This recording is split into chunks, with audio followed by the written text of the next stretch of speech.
29 सितंबर 2025 को अमेरिका और इजरायल द्वारा एक 20 पॉइंट पीस प्लान लाया गया।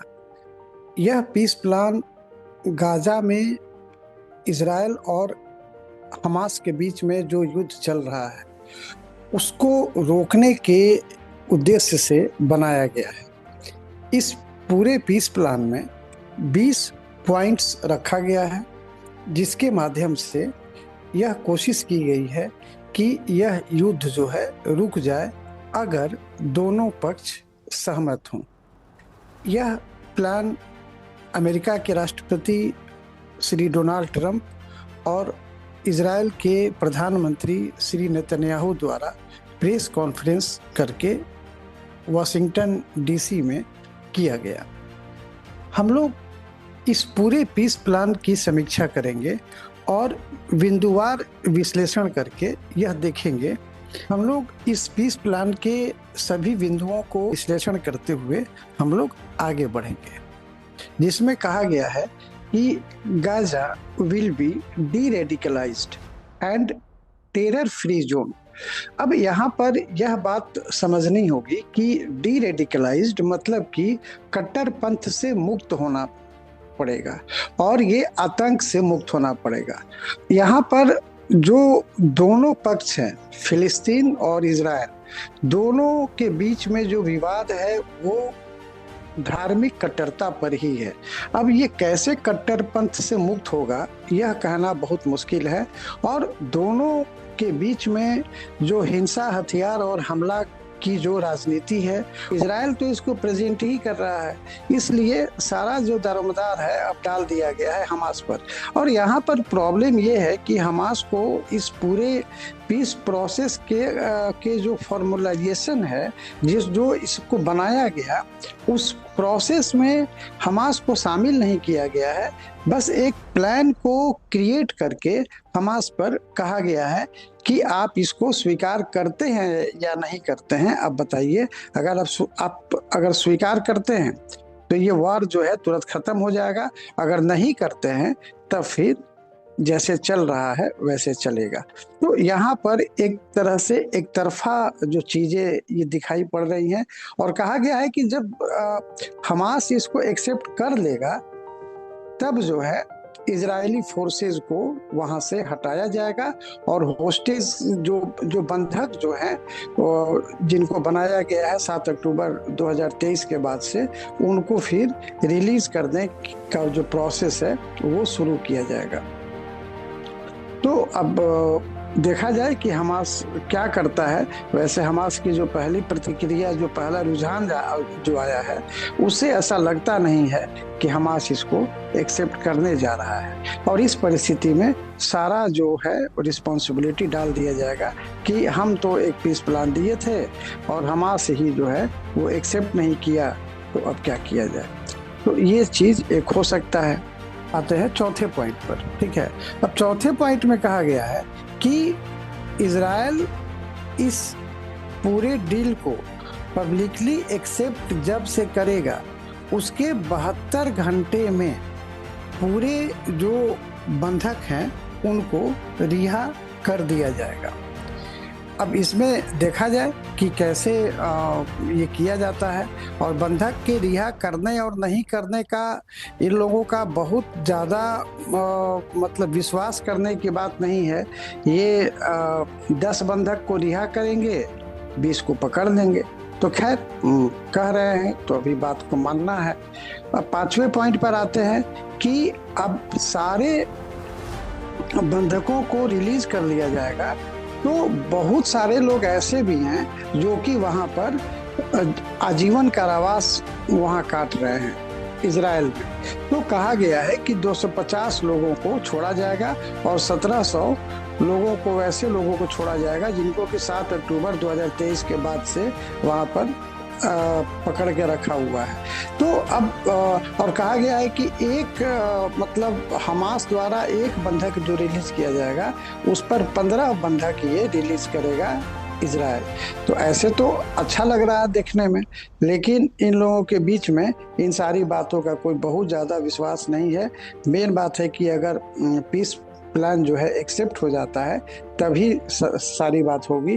बंधक का छोड़ा जाना कोई बहुत बड़ा यहाँ पर इशू नहीं है, ये लोग छोड़ते पकड़ते रहते हैं। यहाँ तक अगर देखा जाए तो क्या है कि बिल के एक्सेप्टेंस और बंधकों की रिहाई पर फोकस किया गया है, ठीक है ना। अब आते हैं छठा पर। छठा में कहा गया है कि यहाँ पर देख लीजिए, हमास के वैसे मेंबर्स जो कि इजराइल के साथ को एग्जिस्टेंस, मतलब कि इजराइल के साथ शांति चाहते हैं, जो लोग शांति से रहना चाहते हैं वो रहेंगे, और उनको जो है अपने हथियार जो है ये डालने पड़ेंगे और तब उनको माफी दे दी जाएगी। अगर वो ऐसा नहीं करते हैं तो उनको माफी नहीं दी जाएगी और फिर कार्रवाई की जाएगी, जो या तो उनको मारा जाएगा या पकड़ लिया जाएगा। तो इस तरह जो इसमें ये दिया गया है थोड़ा सा पर शक पैदा करता है, ठीक है। आते हैं 7वें पॉइंट पर, ठीक है। 7वां पॉइंट में कह रहा है कि upon acceptance of this agreement school aid. अब यहाँ पर सहायता की बात कही जा रही है। अब यहाँ पर सहायता कितनी दी जाएगी?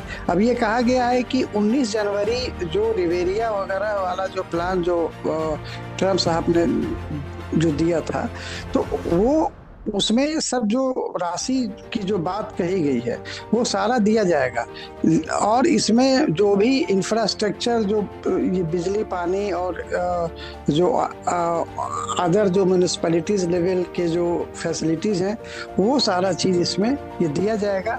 इसमें एक और बात कही गई है इसके 8वें पॉइंट में कि ये सारा चीज जो किया जाएगा वो यूनाइटेड नेशंस के एजेंसीज द्वारा ये किया जाएगा, जैसे रेड क्रिसेंट और यूनाइटेड नेशंस के जो अदर इंटरनेशनल इंस्टीट्यूशंस से कोलैबोरेशन रहता है उससे दिया जाएगा। तो ठीक है, यहाँ तक तो कोई दिक्कत नहीं है। 9th में आते हैं, ये गाजा विल बी गवर्न। अब यहाँ पर जो एक प्रमुख 9 और 10 काफी इम्पोर्टेंट है।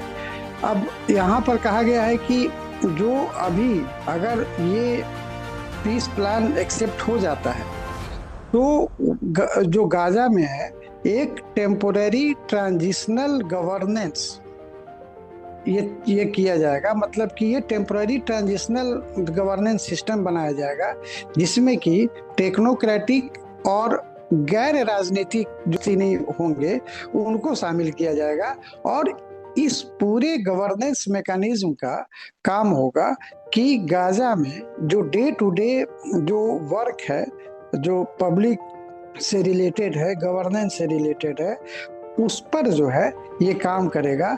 हालांकि ये जो कमिटी है, ये जो गवर्नेंस मैकेनिज्म जो बनेगा वो बोर्ड ऑफ पीस एक बनेगा, जो कि जिसकी अध्यक्षता, इस बोर्ड ऑफ पीस की अध्यक्षता अमेरिका के राष्ट्रपति श्री डोनाल्ड ट्रंप करेंगे, और इसमें टोनी ब्लेयर जो कि ब्रिटेन के एक्स प्राइम मिनिस्टर हैं, और इराक में जब अमेरिका का पूरा ऑपरेशन चल रहा था तो उसमें ये काफ़ी बड़े सहयोगी थे और इनकी भूमिका काफ़ी उसमें महत्वपूर्ण रही थी। तो ये टोनी ब्लेयर को भी इसमें शामिल किया गया है, ठीक है। यहाँ पर प्रॉब्लम ये है कि डोनाल्ड ट्रंप मतलब अपने हाथ में सारी चीज़ों को ले रहे हैं, जो एड है, असिस्टेंस है, वो इवेन दे रहा है, और जो प्रशासन है और जो पूरा सिस्टम पर जो कंट्रोल की बात है वो डोनाल्ड ट्रंप खुद कर रहे हैं, और अपने टोनी ब्लेयर जैसे सहयोगियों के माध्यम से ये काम करा रहे हैं। तो ये थोड़ा सा मतलब एक तरह से कंट्रोल को अपने हाथ में लेने की जो बात जैसी यहाँ पर सामने आ रही है। आते हैं पॉइंट नंबर 10 पर। पॉइंट नंबर 10 में कहा गया है कि एक इकोनॉमिक डेवलपमेंट जो ट्रम्प का जो है, इन्होंने पहले भी 2020 में भी दिया था और 2025 के जनवरी वगैरह में भी जब आए थे शुरू में तब इन्होंने दिया था। तो उस पर ये डिपेंड करेगा और इसमें तो वैसे लोगों का सहयोग लिया जाएगा जो कि मिडिल ईस्ट में पहले भी काम कर चुके हैं और अरब कंट्रीज में या वेस्ट एशिया के जो कंट्रीज हैं उसमें अपने कैपेबिलिटीज को प्रूव कर चुके हैं। तो ये भी एक है कि यहाँ पर कंट्रोल भी ट्रम्प साहब का और इकोनॉमिक डेवलपमेंट का जो प्लान है वो भी ट्रम्प साहब का। आते हैं पॉइंट नंबर 11। पॉइंट नंबर 11 में ये कहा गया है कि अब गाजा को एक स्पेशल इकोनॉमिक जोन के रूप में इसमें डेवलप किया जाएगा। अब ये और इसमें टैरिफ वगैरह भी जो है वो काफ़ी फेवरेबल रखा जाएगा।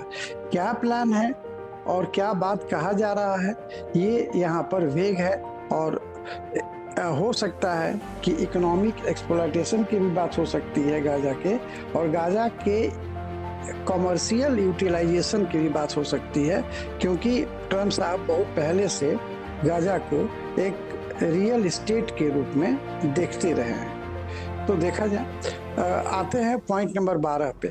पॉइंट नंबर 12 में कहा गया है कि किसी को फोर्स नहीं किया जाएगा गाजा को छोड़ने के लिए, लेकिन पहले ही कहा जा चुका है कि गाजा में वही रहेंगे जो कि इजराइल के साथ में को एग्जिस्टेंस को एक्सेप्ट करेंगे और पीसफुल तरीके से वहाँ पर रहेंगे। तो जाहिर है कि अगर वैसे लोग होंगे तो उनको जो है या तो पकड़ लिया जाएगा, या अगर वो को एग्जिस्टेंस नहीं करते हैं तो उनको जो है बाहर जाना होगा, और बाहर अगर वो जाना चाहेंगे तो उनको एक सेफ पैसेज जो है ये दिया जाएगा, ये चीज़ किया जाएगा। आते हैं पॉइंट नंबर 13 में। पॉइंट नंबर 13 में देखिए जो बातें कही गई है वो Hamas and other factions agree to not to have any role. अब वहाँ पर बात कही गई है कि जो भी हमास हैं और उनके जो मतलब एसोसिएटेड जो ग्रुप्स हैं या लोग हैं वो क्लियरली इजराइल को सपोर्ट करेंगे, और अगर वो सपोर्ट नहीं करते हैं तब फिर इजराइल जो तो उनके जो मतलब वहाँ पर रहना जो है वो मुश्किल हो जाएगा, और उसका जितना भी जो हमास का जो पहले से आर्म्स है, टनल्स है, वेपन है, ये सब को समाप्त किया जाएगा। उसके लिए कुछ कुछ मैकेनिज्म जो है वो दिया जाएगा। तो ये क्वेश्चन नंबर 30, ये पॉइंट नंबर 13 कहता है। पॉइंट नंबर 14 कहता है कि अब यहाँ पर देखिए अभी तक जो है 6 से लेकर 13 तक जो है वो लाया गया है कि किस तरह से शासन वहाँ का चलाया जाएगा, और यहाँ तक अब पॉइंट नंबर 13 तक बात क्लियर हो गई है कि पूरे मामले में अमेरिका है उसका कंट्रोल पूरा होगा, और जो राहत सामग्री जो मतलब सहायता जो राहत कार्य जो चलेगा वो जो है यूनाइटेड नेशंस से चलेगा। तो यहाँ तक ये बात क्लियर हुआ। अब आते हैं पॉइंट नंबर 14 से। पॉइंट नंबर 14 में ये कहा गया है कि अब रीजनल पार्टनर्स को जो अरब जो कंट्रीज हैं उनको शामिल किया गया है, कतर को, सऊदी अरेबिया को, जो भी वहाँ पर हैं। तो ये चीज़ जो है अब लाया गया है। अब यहाँ पर कही गई है कि एक गारंटी दिया जाएगा मतलब ये रीजनल पार्टनर्स द्वारा कि ये दोनों मतलब खासकर जो नया जो गाजा बनेगा वो गाजा अपने पड़ोसियों के लिए खतरा नहीं मतलब पैदा करेगा। तो यहाँ पर बात एकदम जो नया जो गाजा बनाने की जो बात हो रही है इस पीस प्लान से, तो उसको एकदम ऐसा मतलब करने की बात कही गई है कि उसका अपना कोई आवाज़ नहीं हो, कोई वॉइस नहीं हो, वो अपने डिसकंटेंट को जो है रेज नहीं कर सके। तो और जब भी ऐसा करेगा तो कह दिया जाएगा कि ये जो है खतरा ये है हमारे लिए। कुछ ये पॉइंट नंबर 15 में आते हैं। यहाँ पर कहा गया है कि जो फिर यहाँ पर यूनाइटेड स्टेट्स की बात कही गई है और कहा गया है कि अरब और अदर इंटरनेशनल पार्टनर्स जो हैं, यूरोपियंस वगैरह चाहे जो भी हैं, उनके साथ मिलकर ये एक इंटरनेशनल, ये एक तो बोर्ड ऑफ पीस था जो कि ट्रम्प साहब की अध्यक्षता में था, फिर ये ISF हुआ जिसके माध्यम से पुलिस पर कंट्रोल किया जाएगा और वहाँ पर फोर्स जो है काम करेगी। जाहिर है कि ट्रम्प साहब द्वारा जो बोर्ड ऑफ पीस रखा गया है उसी के माध्यम से ये होगा। आते हैं पॉइंट नंबर 16 पर। तो पॉइंट नंबर 16 में ये बात कही गई है कि अगर इतना सारा कुछ होता, मतलब जो 15 पॉइंट तक जो कहा गया है, अगर इतना सारा कुछ होता है तो इजराइल जो है वो गाजा को अनेक्स नहीं करेगा, गाजा को अपने मतलब क्षेत्र में नहीं मिलाएगा। बहुत अच्छी बात है, नहीं मिलाएगा, लेकिन उतना सारा होगा तब ना। अगर वो नहीं होता है तो फिर इजराइल जो है वो गाजा को अपने देश में मिलाने के लिए स्वतंत्र होगा। तो ये तो एक तरह से धमकी हो गई। और as the ISF establishes control and stability, Israel Defense Forces will withdraw। अब यहाँ से जो है विड्रॉ करेंगे। और देखिए ये जो विड्रॉल है वो अलग अलग लाइन बनाया गया है कि कैसे कैसे विड्रॉल होगा। एक बार हम आपको इमेज के माध्यम से दिखाना चाहते हैं।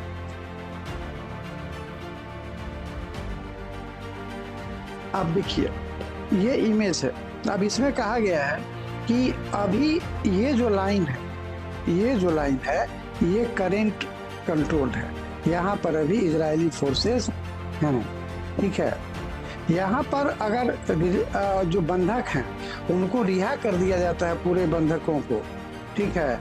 उनको रिहा करने के बाद में जो है ये चले आएंगे, मूव कर जाएंगे यहाँ पर। और अगर ये भी हो जाता है तब फिर वो यहाँ पर आएंगे और उसके बाद में जब सब हो जाता है, शुरू हो जाता है, तब ये जो इजरायली डिफेंस फोर्सेज हैं वो चली आएंगे इस वाले पर। इसको कहते हैं बफर जोन। अब ये लेकिन बफर जोन में भी रहेंगी, मतलब कि अंत तक ये पूरा गाजा का जो क्षेत्र है वो इजरायली नियंत्रण में ही एक तरह से, या इजरायली सेना के देख रेख में ही रहे। तो ये भी थोड़ा सा आपत्तिजनक है। आपत्तिजनक मतलब कि ये हमास और फिलिस्तीन के लिए, गाजा के लिए थोड़ा सा दिक्कत करने वाला है।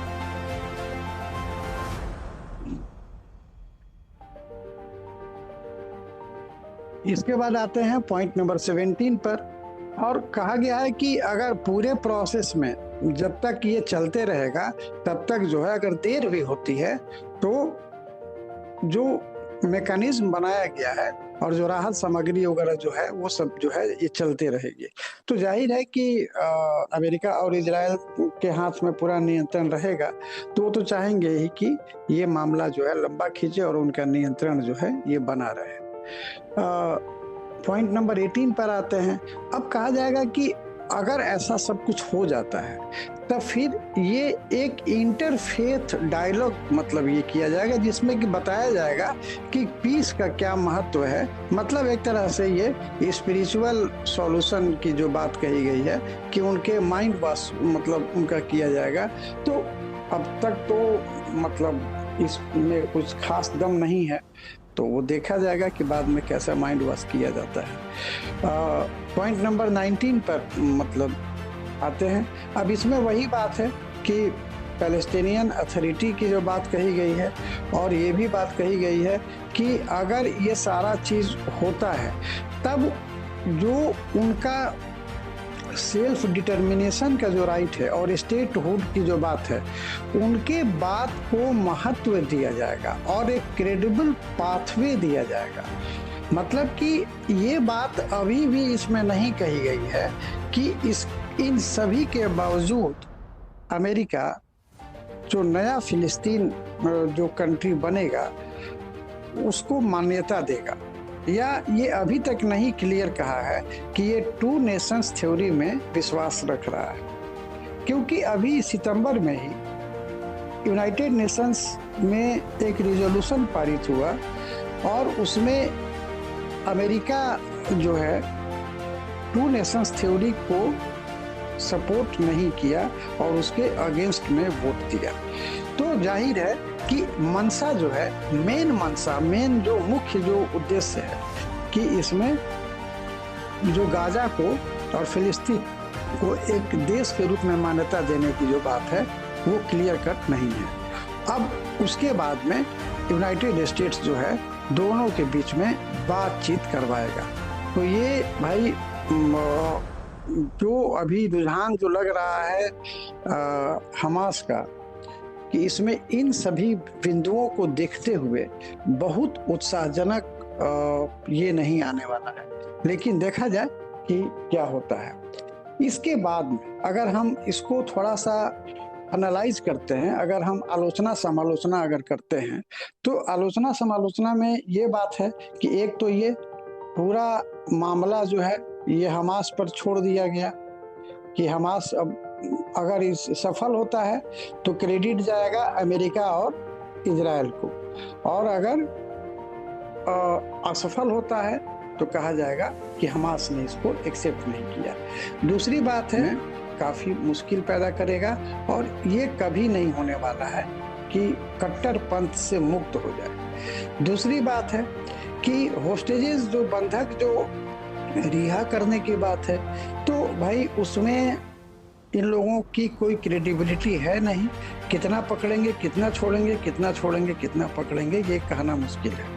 दूसरी बात है कि जो भी सहायता सामग्री जो चलेगा, जो सहायता कार्यक्रम चलेगा वो यूनाइटेड नेशंस, और जो शक्ति वाली जो पावर की बात है, मिलिट्री की बात है, वो यूएस और इजराइल। तो ये भी थोड़ा सा ये डोमिनेंट वाली स्थिति है। तो डोमिनेंस जो है हमको ऐसा नहीं लगता है कि इजराइल जो हमास है वो बहुत ज़्यादा इसको बर्दाश्त करेगा। और फिर जो लास्ट बात इसमें है कि जो पैलेस्टाइन का जो स्टेट है वो अभी इसमें क्लियर नहीं है कि अमेरिका क्या करेगा। तो जब वो कह नहीं पा रहा है, प्लान में नहीं रख रहा है, इतना भी कह देता है कि हाँ इतना सारा चीज़ हो जाएगा 20 प्लान, तो वो मान्यता दे देगा। अभी वो काफ़ी उसके मन में शक है, और इस परिस्थिति में ये पूरा जो पीस प्लान ही है वो शक के दायरे में ये चला जाएगा। अभी वही है कि जैसे कि कोई मकान बनाने के लिए, कोई बिल्डिंग बनाने के लिए बालू तो उपलब्ध करा दिया गया है, लेकिन सीमेंट जो है वही गायब है। तो इसमें अभी देखा जाए कि इसका क्या निष्कर्ष निकलता है। अगर आपकी परीक्षा में पूछेगा तो इन सभी बातों के आधार पर आप जो एक तो जो बिंदु है उसके पहले बैकग्राउंड दे दीजिएगा, और उसके बाद में आलोचना समालोचना जो है वो चीज़ दे दीजिएगा। Thank you.